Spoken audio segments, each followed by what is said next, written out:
Olá, aqui é a Ana Coy para a leitura da Bíblia 365. Hoje é o dia 11 de agosto, dia 223.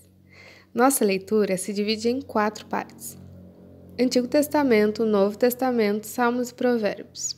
O objetivo desse encontro é que possamos desfrutar alguns minutos por dia com a Escritura Sagrada, para nos conectarmos espiritualmente na palavra.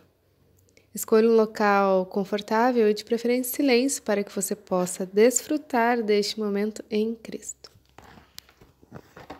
Peço em nome de Jesus que a gente se esvazie de nós mesmos e sejamos todos preenchidos e transbordados pelo Espírito Santo, que venha toda a revelação necessária para esse momento, todo entendimento, todo discernimento. Em nome de Jesus, amém. Antigo Testamento, Neemias, capítulo 1, versículo 1. Palavras de Neemias, filho de Acalias, no mês de Quisleu, no 20º ano, quando eu estava na cidadela de Suzã, veio Anani, um dos meus irmãos, com alguns homens de Judá.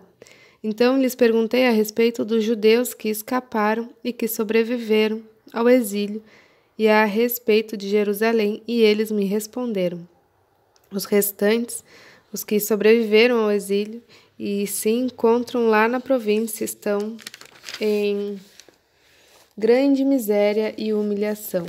As muralhas de Jerusalém continuam em ruínas e os seus portões foram destruídos pelo fogo. Quando ouvi essas palavras, eu me sentei, chorei, lamentei por alguns dias.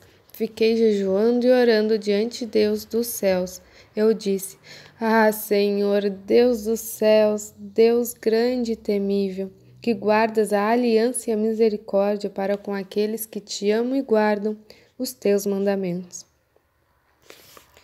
Estejam atentos os teus ouvidos, os teus olhos abertos, para que atendas a oração do teu povo, que hoje faço diante de ti, dia e noite, pelos filhos de Israel, teus servos. Faço confissão dos pecados dos filhos de Israel, os quais temos cometidos contra ti. Eu e a casa de meu pai pecamos, temos procedido de forma totalmente corrupta contra ti. E não guardamos os mandamentos, nem os estatutos, nem os juízos que ordenaste a Moisés, teu servo.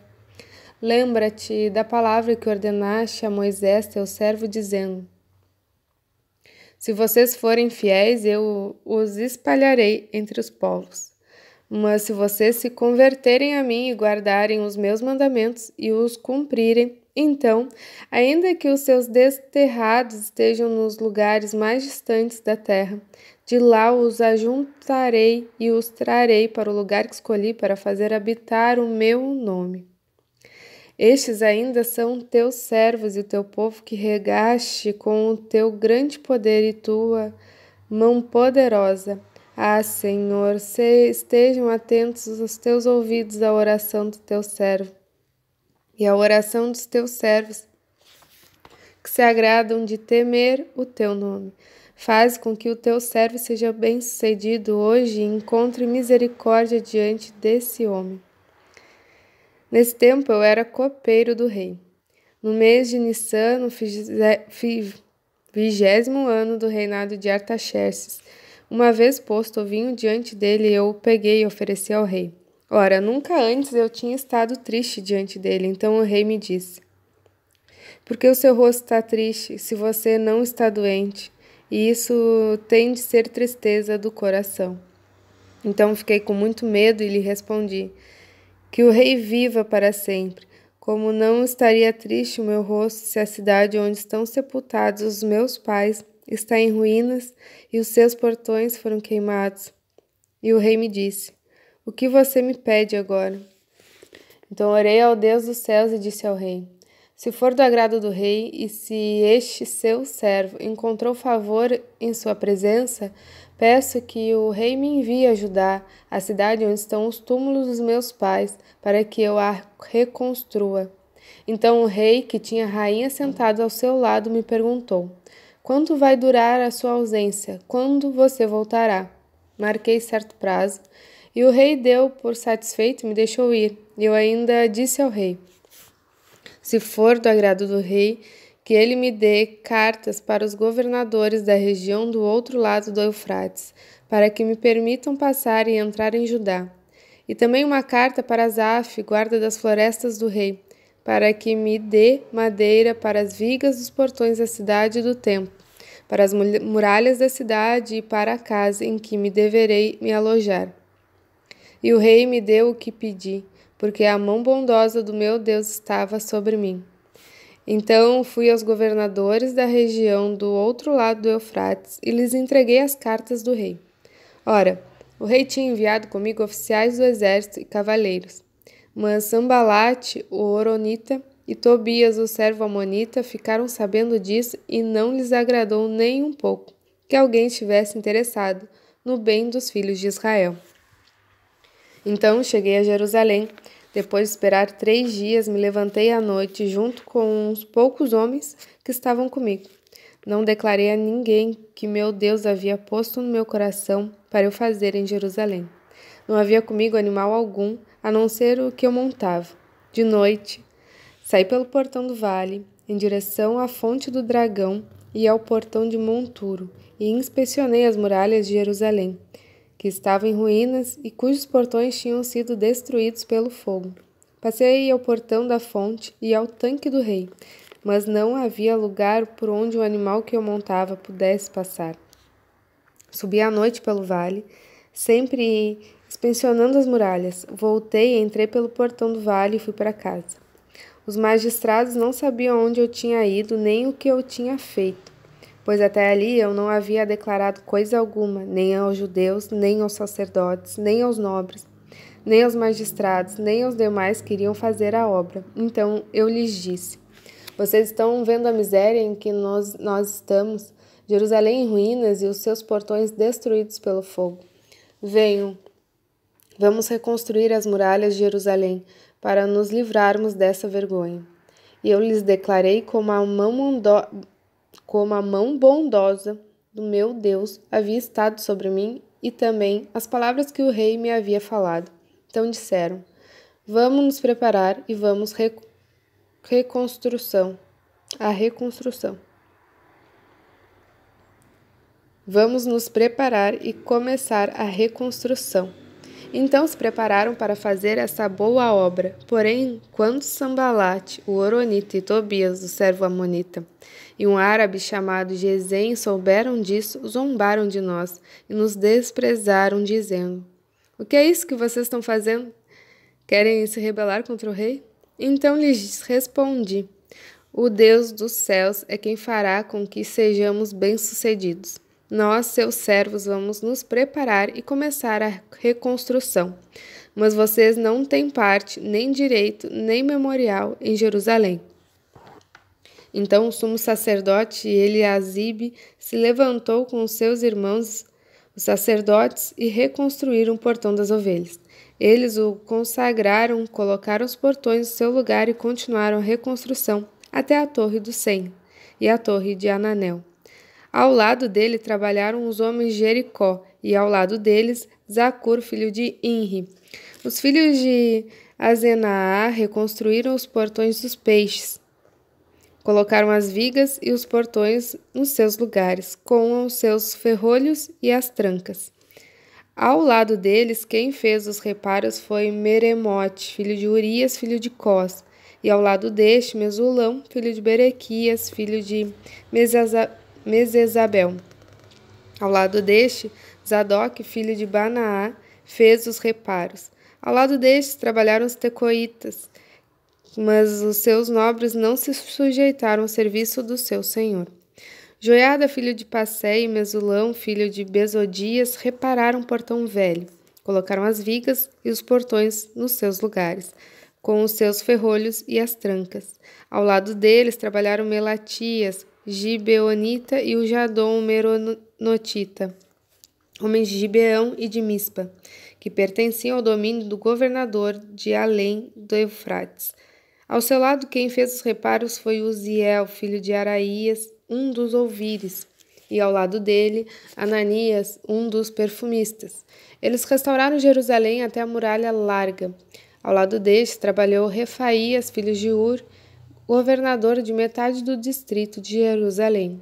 Ao seu lado, Jedaías, filho de Arumaf, fez os reparos em frente à sua casa. E ao seu lado, Atos, filho de Asabneias, fez os reparos.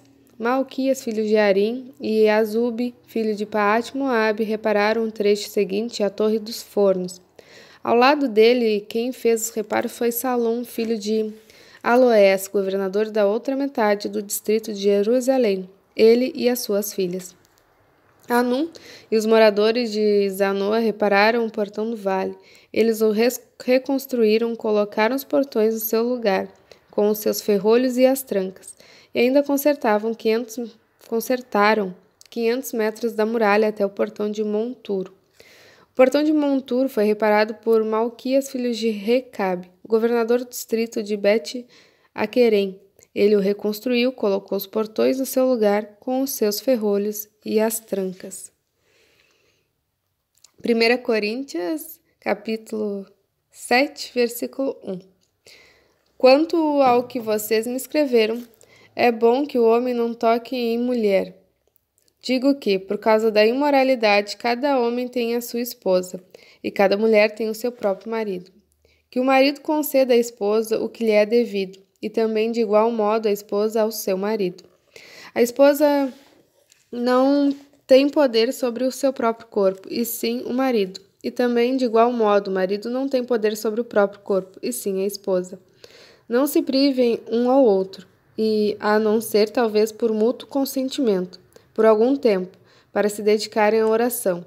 Depois retome a vida conjugal, para que Satanás não tente vocês por não terem domínio próprio.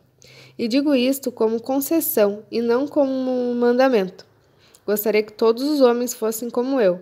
No entanto, cada um tem de Deus o seu próprio dom, um na verdade, de um modo, outro de outro. E aos solteiros e às viúvas digo que lhes seria bom se permanecessem no estado que também eu vivo. Mas se não conseguem se dominar, que se casem, porque é melhor casar do que arder em desejos. Aos casados ordeno, não eu, mas o Senhor, que a mulher não se separe do marido.